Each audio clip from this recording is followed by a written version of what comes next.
We were studying James 2 weeks ago. We're in chapter 3.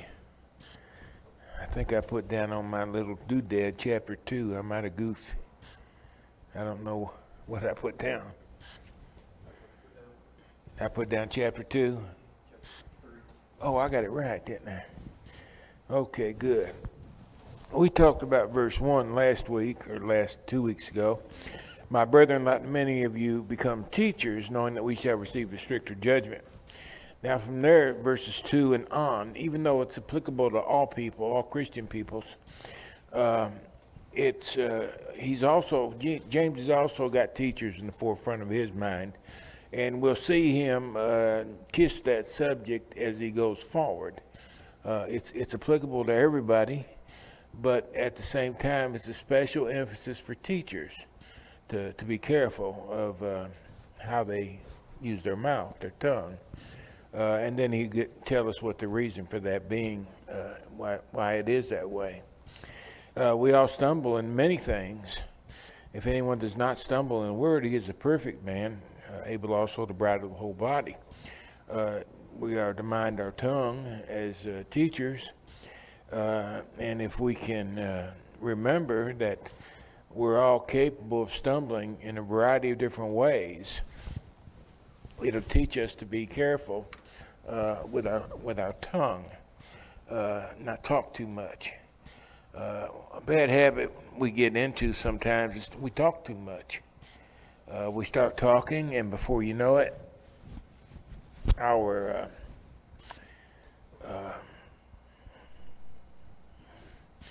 mouth gets us in trouble. Maybe we say something that's not true. Maybe we say something that's not correct. In our excitement, we may start talking about something we don't understand. And that, of course, is a very dangerous thing to do. And James is trying to impress upon the teacher and all Christians the importance of being mindful of the danger of your tongue, especially the teacher.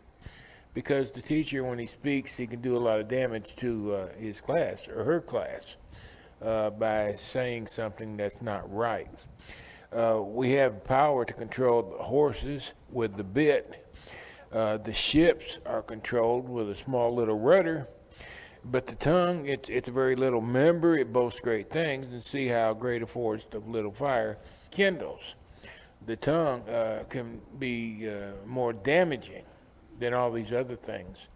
Out of all things that we have to be concerned with, the tongue undoubtedly ranks first, because it's going to be a problem if we don't learn to control it. We've got to learn to control it and mind our words. Words, you got to remember, words are vehicles. Words are the way we transmit thoughts from our mind to another person's mind. Words is the way to express ourselves or our beliefs.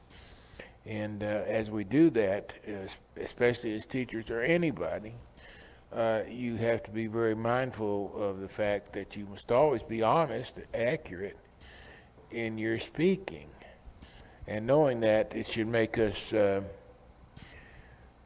careful. I had a brother-in-law one time. One time he passed away, and he told my sister one time that I talked down to him, and she said, "What do you mean he talks down to you?" He said, "Well, whenever I say something or ask him something, he'll think a minute, and then he's trying to figure out how to break it down to my level." And she started laughing. She said, he's thinking about it because he wants to make sure he's right and doesn't spout off something that's not correct.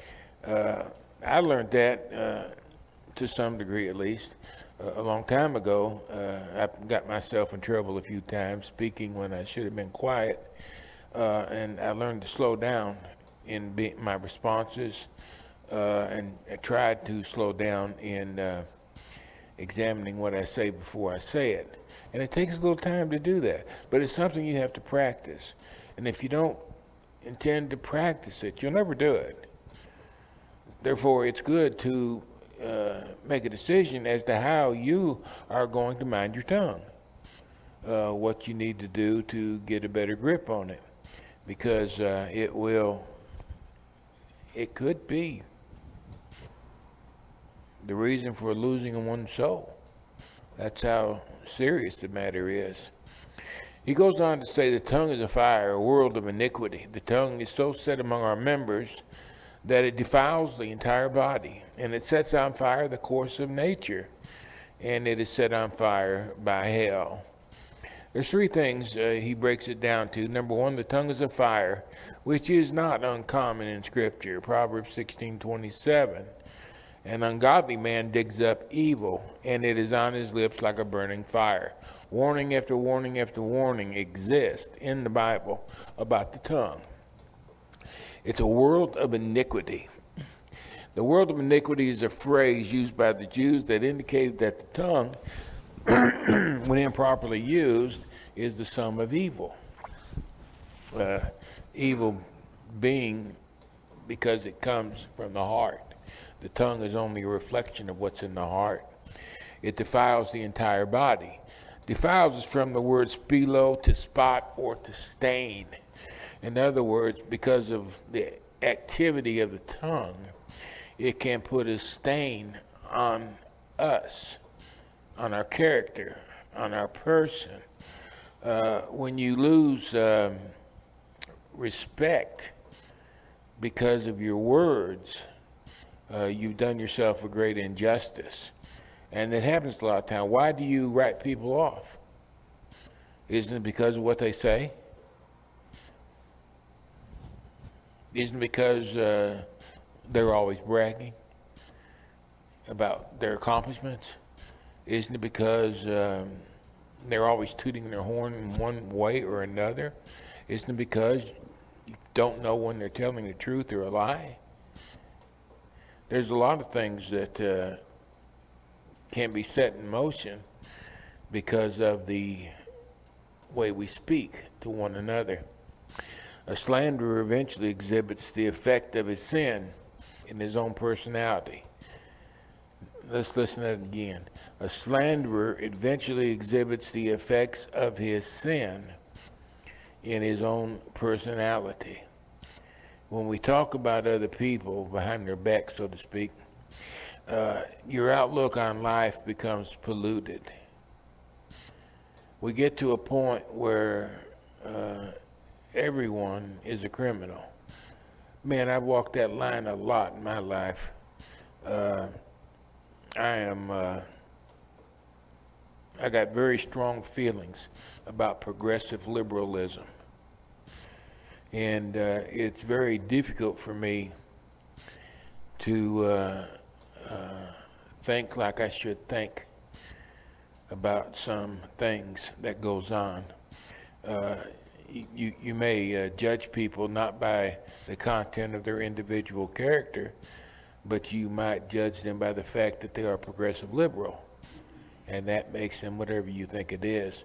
Your outlook on other people can be affected, and that can be detrimental to your own well-being. Our confidence in our fellow man vanishes. Once again, I use progressive liberal. I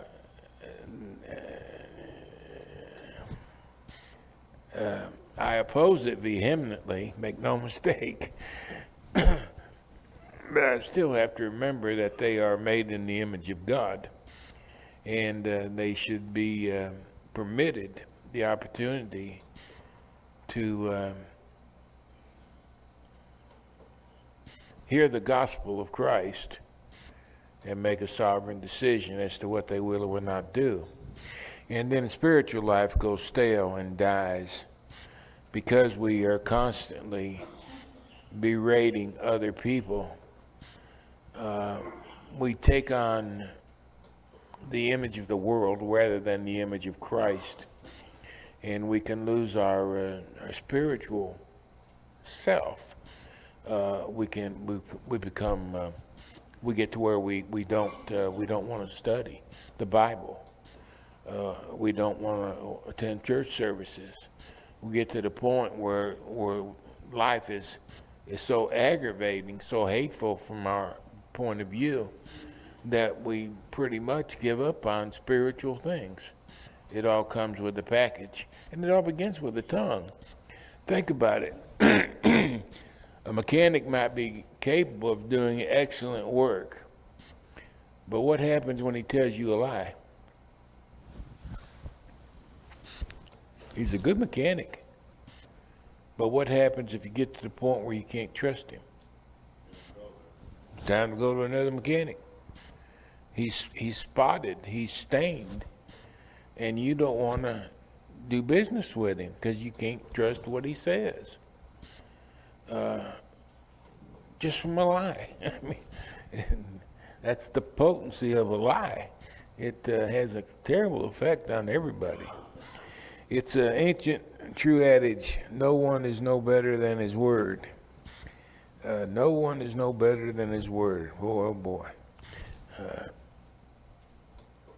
And that's pretty much true. People judge us by what we say. They say you are what you eat, and to a point, I guess there's some truth to that. But the reality is we are what we think. And people know what we think when we open our mouth. And if our thinking is stinking, people will have a dim view of us as a person. The English Standard Version on this phrase, "it sets on fire the course of nature and it is set on fire by hell," is improved, I believe, in the English Standard Version. Setting on fire the entire course of life and set on fire by hell, the fire of hell. It's the torture and the torment that one will experience with an out-of-control tongue will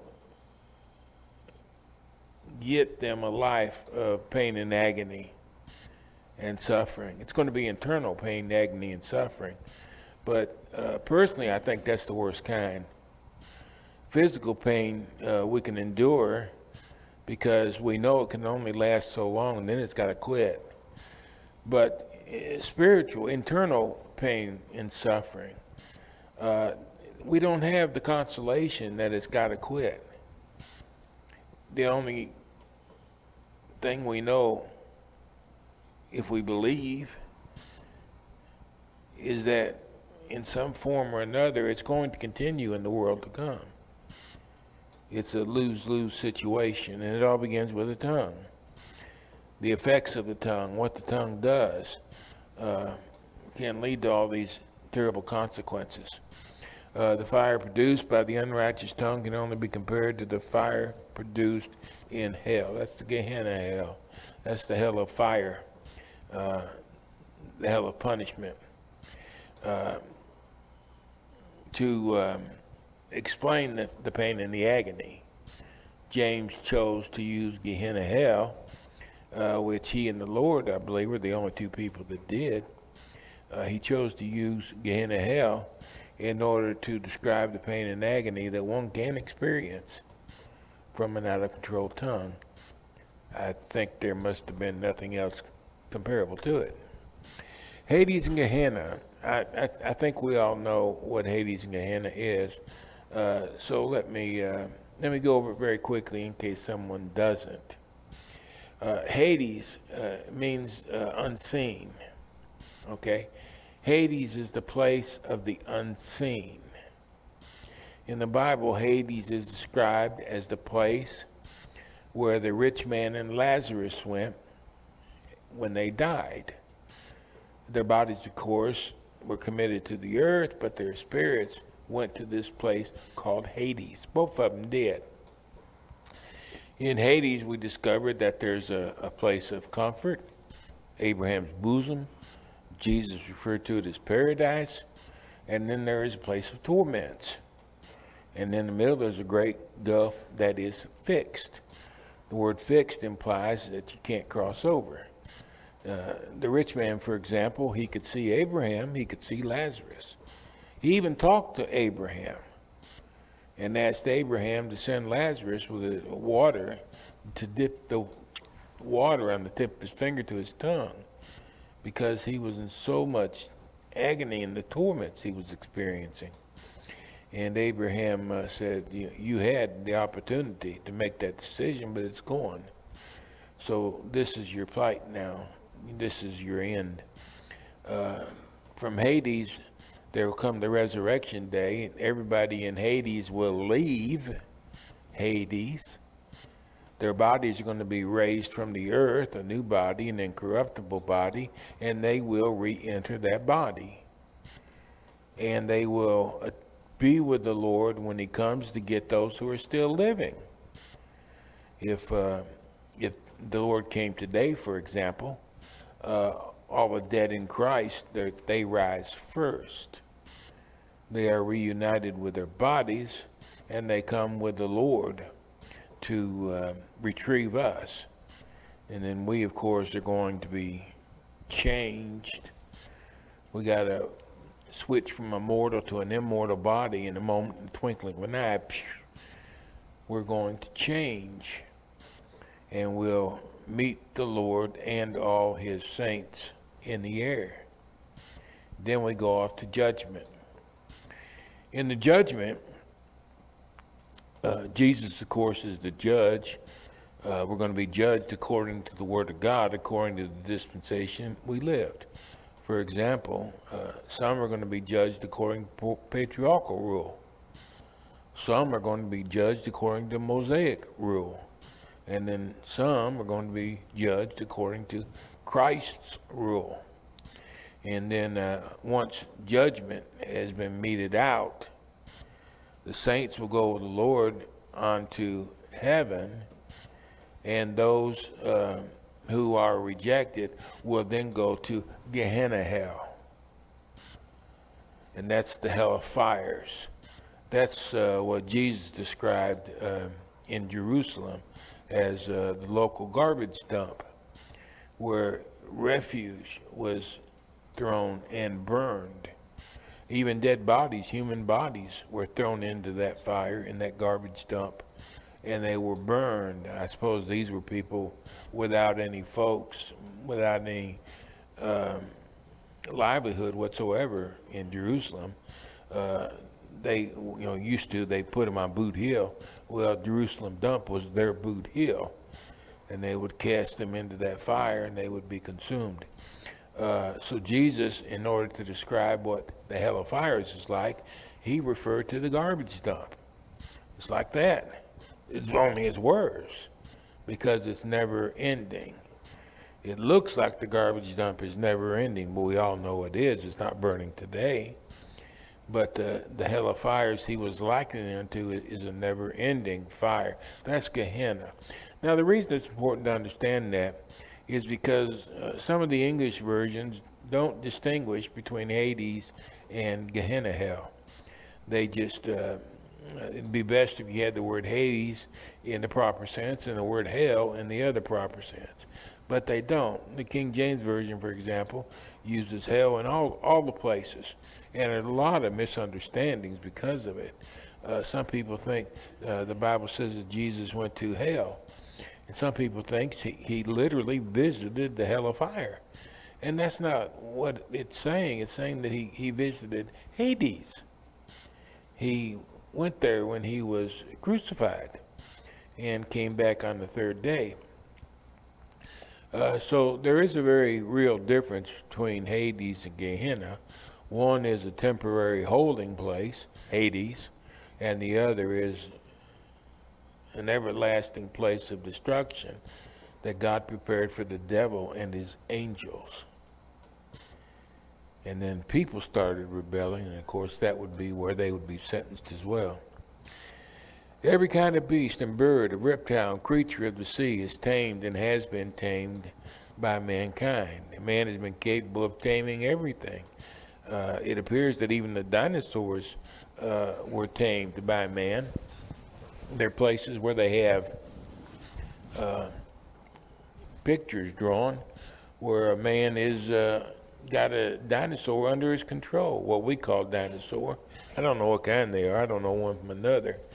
But they have all these drawings that demonstrate that man and dinosaurs live together. And it appears that they control most any dinosaur. Leviathan, Behemoth, they appear to be very difficult for humankind to control. But man did have dominion over them too. If nothing else, they could kill them. And did kill them in some cases.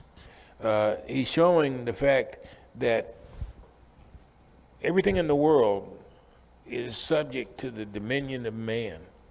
God put man over everything. And wild creatures can be tamed. But no man can tame the tongue. Well, I've tamed my tongue. Well, no, you haven't. James said you haven't. He said you can't do it. You try to do it, but you're not going to do it. I guess about the only way we could do it, Jimmy, is cut the thing out. And then it quit getting us into trouble. Well, not really. We'd probably ride out our hatred then. No man can tame the tongue. It is an unruly evil. It's full of deadly poison. He didn't mean by that statement. Number one, man is unable to control his tongue. Man is able to control his tongue. But the best man can do, he's going to slip and stumble, as James said, in many things. Number two, man is accused from abuses of its improper use. Because no man can tame the tongue, God isn't going to hold us accountable for what the tongue does. We're not going to be judged by our words because there's nothing we can do about it. Number three, God assigned an impossible task, yet he demands that it be done. And that makes the Lord a taskmaster. He expects us to do something he knows we cannot do. If that's what James is talking about. This is what some people say, these three responses, but they're all incorrect. Tamed wild animals roam free. We see it when we go to the zoo, for example. We have dogs that live in our house. Don't forget, dogs are wild animals too. Cats are wild animals. I met a boy the other day. He got a squirrel living in his house. Squirrel. He afraid that thing would up and bite me one day. But he's got a squirrel for a pet. People tame all sorts of animals. But the tongue, you can't, you can't let the chain off of it. If you do, it's going to run away and get you in trouble. Time and again, excuse me, I'm sorry. Time and again, James is warning us about the problems the tongue can cause, and he wants us to understand the importance of watching our speech, what we say, what we think.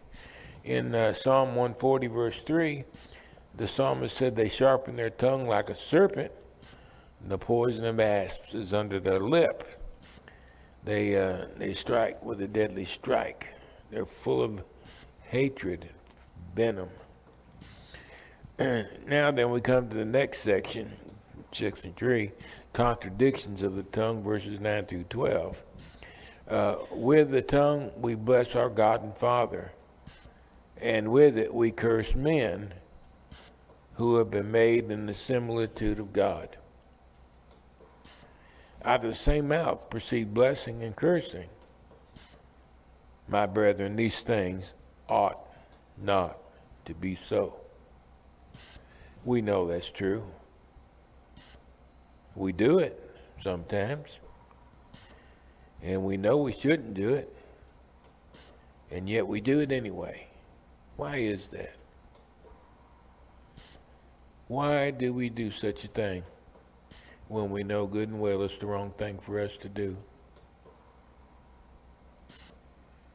Well, maybe the Lord isn't watching. Maybe he isn't hearing. Maybe pay attention. Maybe it's no big deal.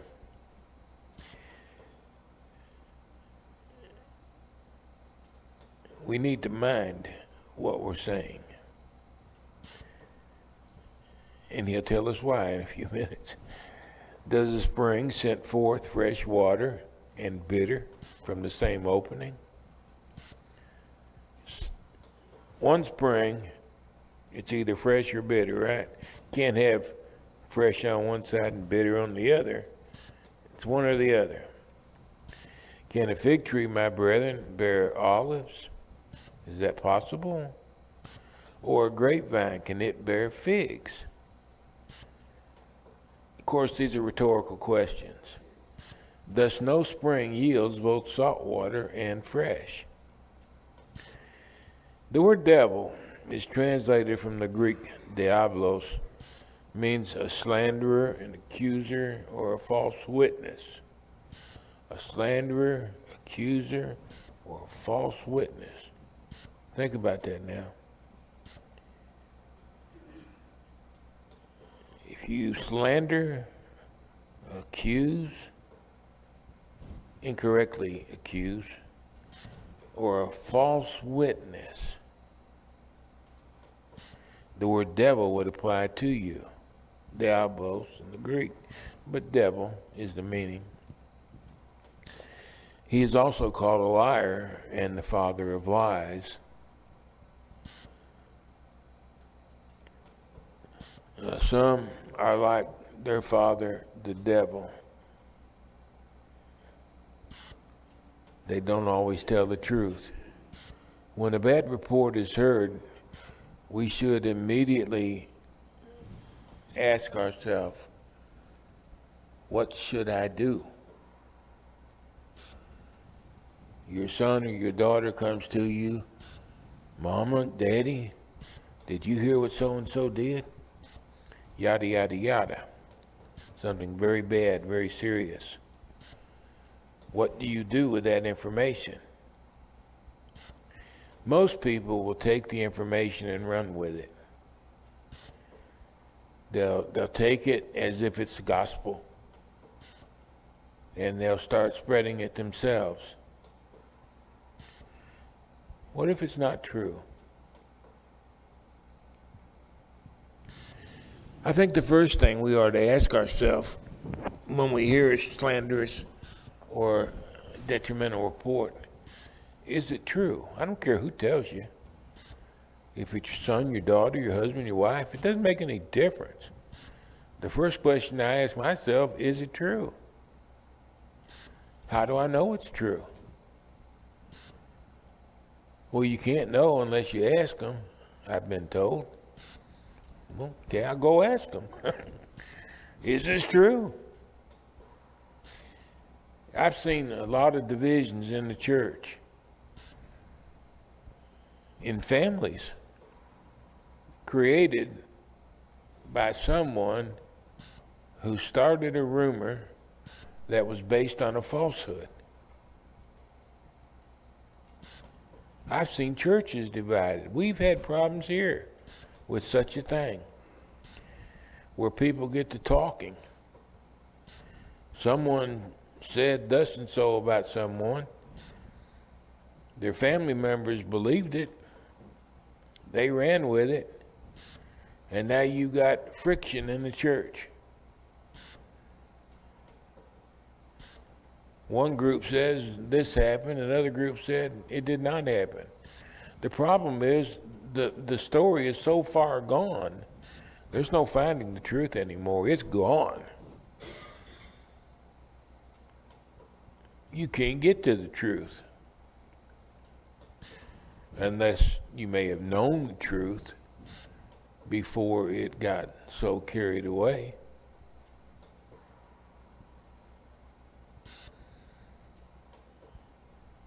When we suffer from it, which we have, it's very irritating to me, very frustrating, especially when I know that the rumor that was said was not true. And there's not a thing I can do to stop it, because no one wants to listen. Well, I shouldn't say no one. One half doesn't want to listen to it. They've reveled in the lie too long. They've talked far, far too much to back up now.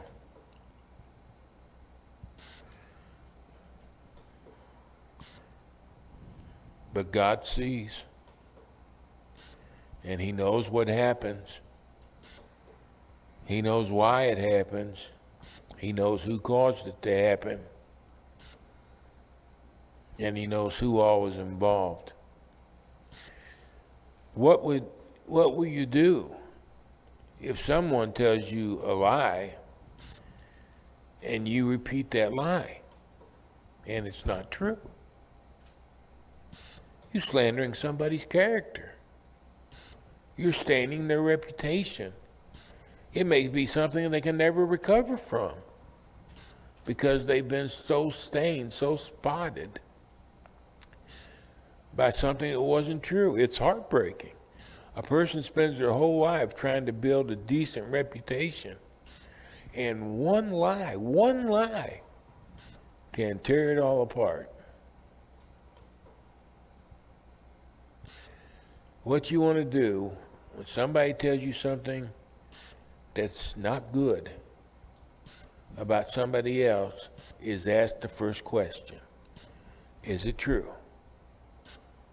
Don't rely on your child who just told you the story,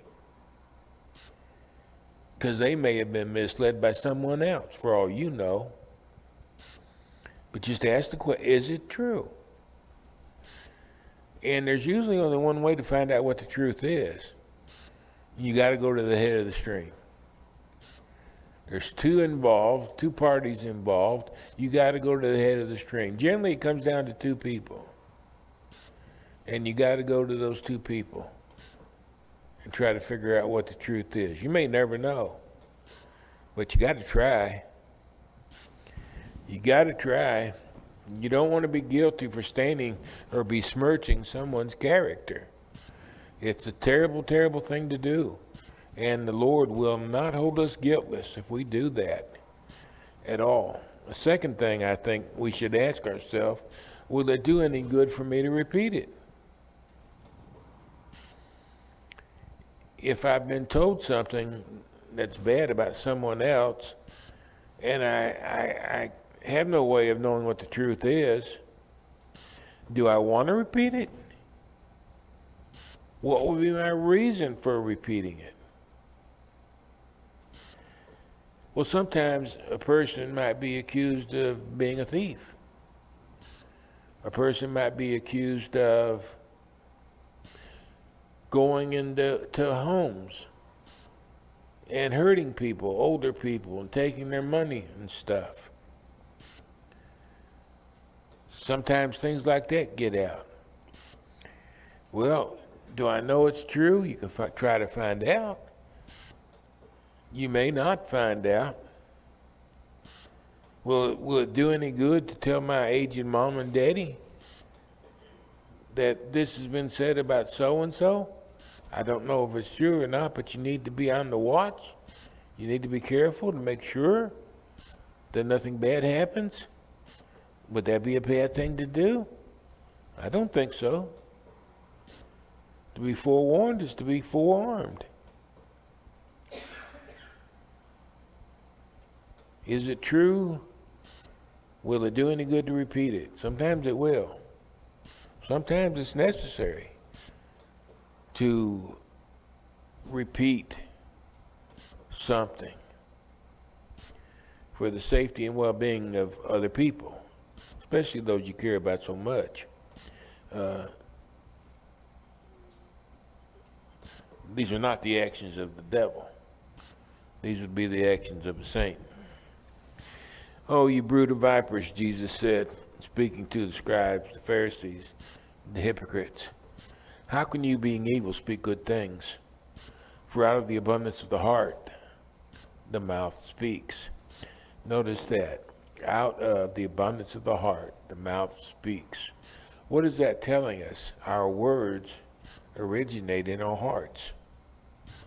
Our words are simply an outward expression of our inward feelings.